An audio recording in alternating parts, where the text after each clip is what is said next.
Let's mic बयानबाजी। नमस्कार, आप देख रहे हैं लेट्स माइक बयानबाजी। राजनीति के गलियारों से लेकर सत्ता और विपक्ष के वार पलटवार तक, आइए आपको सुनाते हैं आज के कुछ चर्चित बयान। चेन्नई में राम मंदिर चंदा विवाद पर प्रतिक्रिया देते हुए अवधेश प्रसाद ने कहा कि राम मंदिर में बहुत बड़ी डकैती हुई है। ये कोई मामूली मामला नहीं है, ये केवल किसी राज्य का नहीं बल्कि पूरे देश और दुनिया से जुड़ा मुद्दा है, क्योंकि रोज लाखों श्रद्धालु दर्शन के लिए आते हैं। इसके लिए बीजेपी जिम्मेदार है। Chitra Trust on Saturday confirmed that its General Secretary Champat Rai and its trustee member Anil Mishra have tendered their resignation and assured that a fair inquiry, resignation and assured will be conducted in allegation related to the Ram Temple donation. Take on it. ये प्रभु श्री राम के मंदिर में बहुत बड़ी डकैती हुई है, लूट हुई है और इसमें करोड़ों करोड़ों आस्थावान लोग जो प्रभु श्री राम का दर्शन करते हैं, माथा टेकते हैं, चढ़ावा चढ़ाते हैं और उनकी भावनाओं पर, उनकी आस्था पर ये डाका पड़ा है। ये कोई मामूली मामला नहीं है, ये कोई एक स्टेट से जुड़ा हुआ नहीं है, ये पूरे एक राष्ट्र से या यूं कहिए पूरे वर्ल्ड से जुड़ा हुआ है।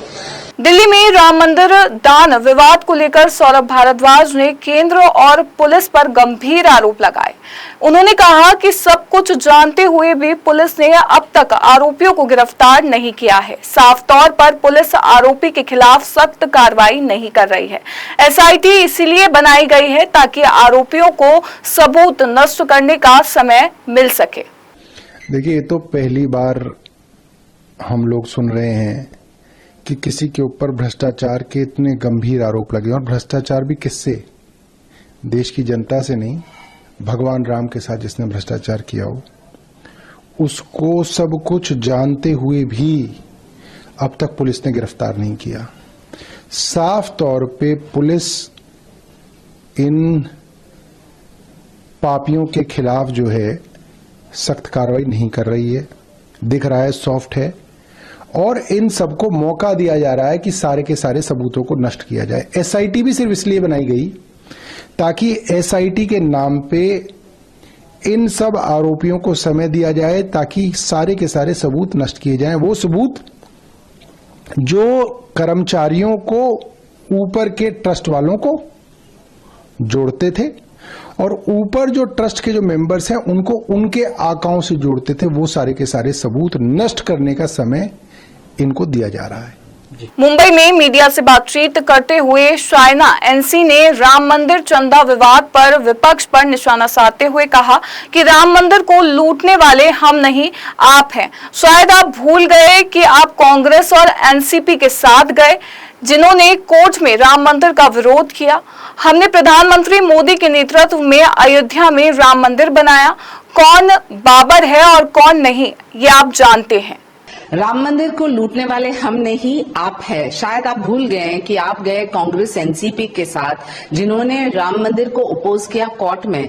हमने तो आदरणीय मोदी जी के साथ राम मंदिर बनाया अयोध्या में। तो कौन है बाबर, कौन नहीं, ये आप जानते हैं। जब आप चोर चकेती की बात करते हैं तो ये चोर पुलिस के गेम में शायद आप भूल गए कि आपने आदरणीय बाला साहेब ठाकरे जी के आइडियोलॉजी को डस्टबिन में फेंका कांग्रेस और एनसीपी के साथ जाने के लिए। तो जब आप कंपैरिजन्स करते हैं तो ये पॉलिटिकल इलेक्शन नहीं, लोग समझते हैं कि सही हिंदुत्व कौन, किसकी विचारधारा है और कहां मुगल एनालॉजीज की आप बात करते हैं।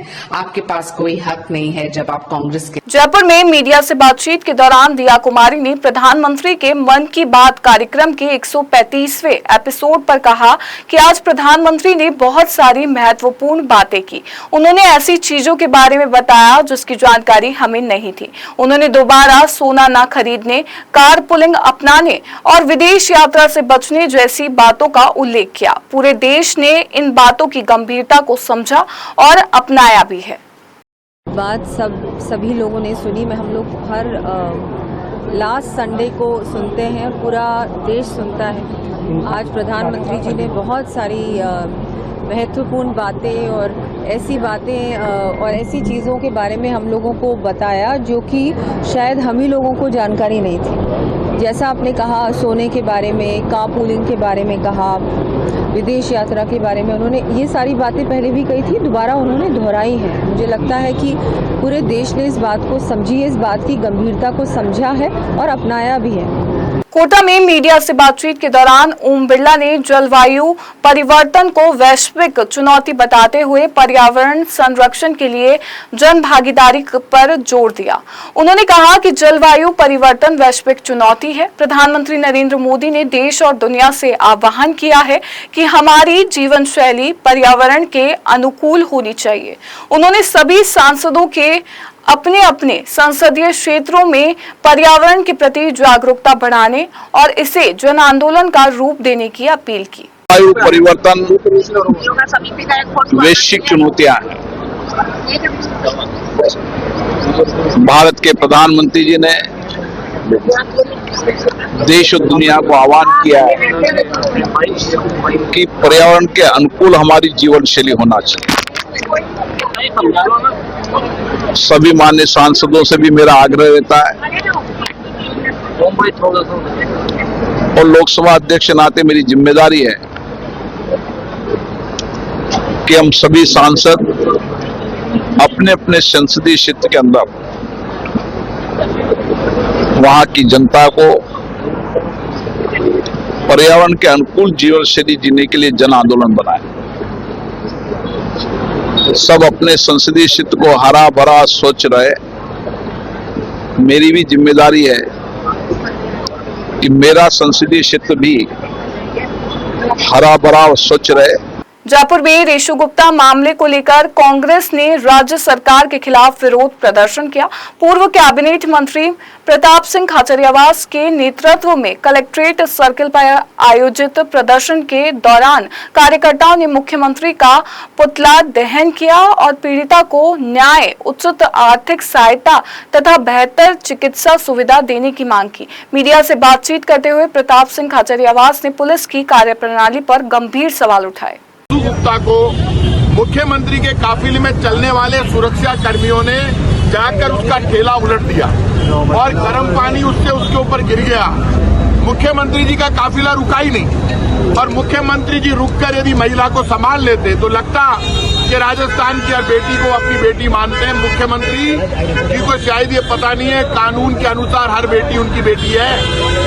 मुख्यमंत्री की जिम्मेदारी बनती है कि यदि कोई महिला, कोई बच्ची उनके काफिले से घायल हो जाए, उतरकर उसको संभालते उसी वक्त। उन्होंने उसको तो संभाला नहीं और उन्होंने जो पाप किया उस पाप का परिणाम है कि वहाँ रेशु गुप्ता के प्राइवेट पार्ट जल गए। आज तक उनसे मुख्यमंत्री का कोई ओएसडी नहीं मिला, पीए नहीं मिला, मुख्यमंत्री खुद नहीं मिले, जयपुर का कोई बड़ा अधिकारी नहीं मिला, कलेक्टर नहीं मिले।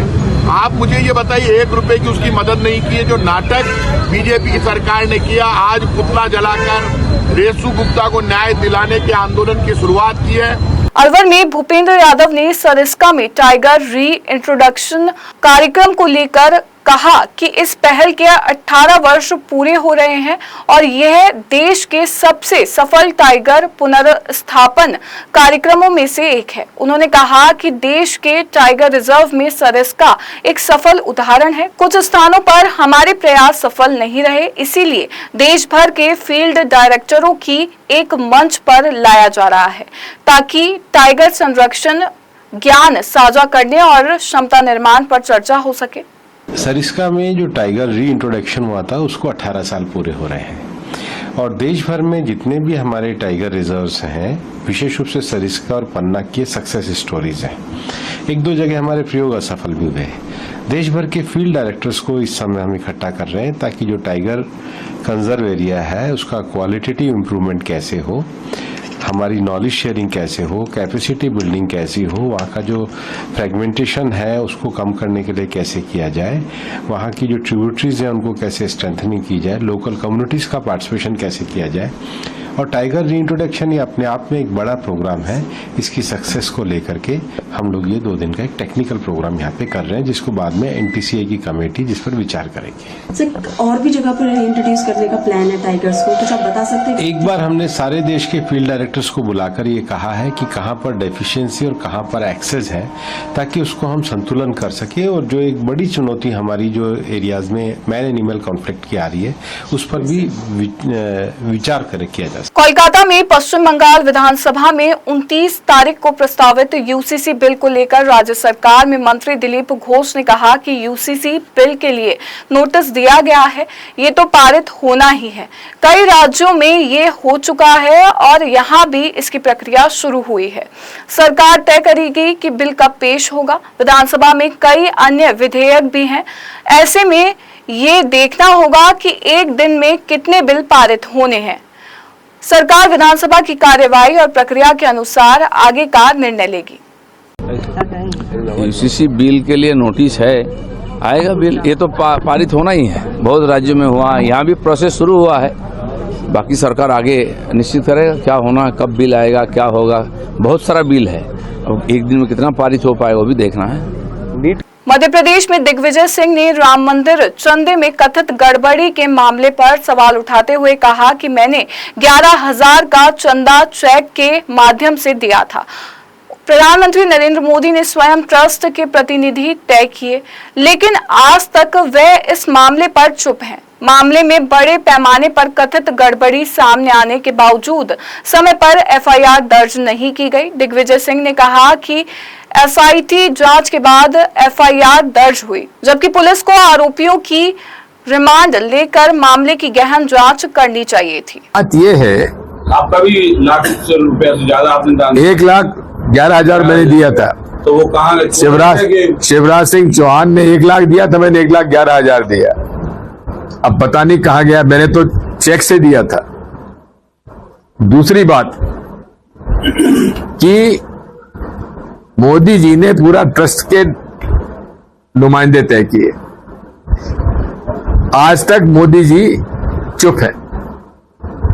अगर 1,000 रुपए की चोरी हो जाए तो एफआईआर कटती है।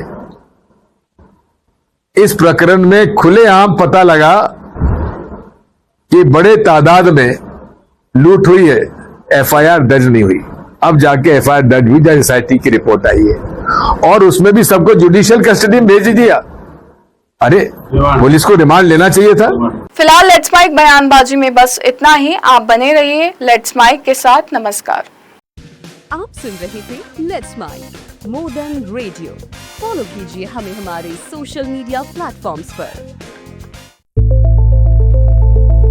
It's time for news. It's time for more than radio. Presenting the first radio news app, Let's Mic. Let's Mic, a news-based app on your phone where you get to watch and listen news, talk shows, interviews, radio show podcasts. On Let's Mic, you get all relevant information of TV, print, radio, podcast, and digital. Let's Mic talks about every segment of life.